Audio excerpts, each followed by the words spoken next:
మీ సాధ్వి హనుమాన్ శ్వేతారెడ్డి గతంలో ఇక్కడ సీనియర్ జర్నలిస్ట్గా కూడా తెలంగాణ గడ్డ మీద 15 సంవత్సరాలకు పైగా పనిచేశాను. దాని తర్వాత ఢిల్లీ యాత్ర గురించి మీకు తెలిసిందే. ప్రస్తుతం హనుమాన్ సేవా ట్రస్ట్ ఫౌండర్ ప్రెసిడెంట్గా, Hanuman news spiritual news founder చైర్మన్గా నేను బాధ్యతలు వహిస్తున్నాను. ఈరోజు Telangana TNGO Bhagyanagar housing society employees పడుతున్న నరక యాతన గురించి గత సంవత్సరం రోజులుగా వీళ్ళు దీక్షలు చేస్తున్నారు, ధర్నాలు చేస్తున్నారు.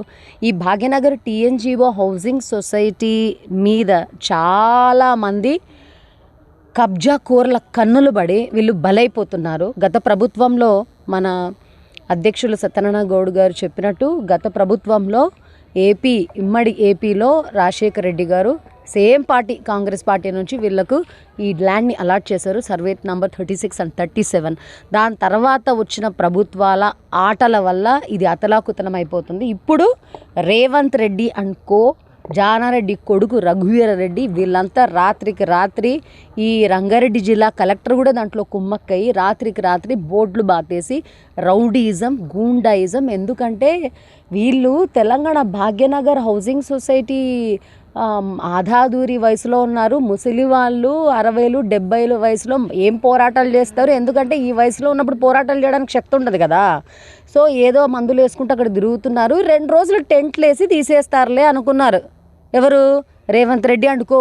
వీళ్ళు 2 రోజులు కాదు, 200 రోజుల నుంచి ఇదే టెంట్లు.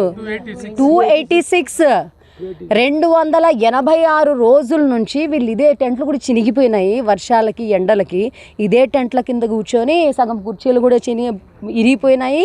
కానీ అట్లనే ఆ లొటకా పొటకా కుర్చీల్లో కూర్చొని ఇక్కడే టాబ్లెట్లు వేసుకుంటూ, ఇక్కడే నీళ్ళు తాక్కుంటూ, ఇక్కడే వంటలు చేసుకుంటూ ఇంటికి పోవడం అనేది వాళ్ళు ఎప్పుడు మర్చిపోయారు. ఎందుకంటే ఈ ల్యాండ్లను సాధించే మేము ఇంట్లోకి పోతామని చెప్పేసి ఇక్కడే అన్నీ చేసుకుంటున్నారు. కొంతమంది హైదరాబాద్ సిటీలో ఉంటారు, వాళ్ళైతే దగ్గర గచ్చిబౌలి వచ్చేస్తారు. ఈరోజు మీడియా మిత్రులు రావడానికి ఇంత ఎర్రటెండలో 45 సంవత్సరాల డిగ్రీ, నా మొహం చెమటలు చూడండి, ఇక్కడ అందరు చెమటలు కూడా మీరు తీయాలి. కారిపోతున్న ఎర్రటెండల్లో ఏసీల్లో కూర్చొని ప్రభుత్వ పెద్దలు రాత్రి ఇక్కడ కబ్జాలు చేసుకుంటూ హాయిగా కూర్చున్నారండి.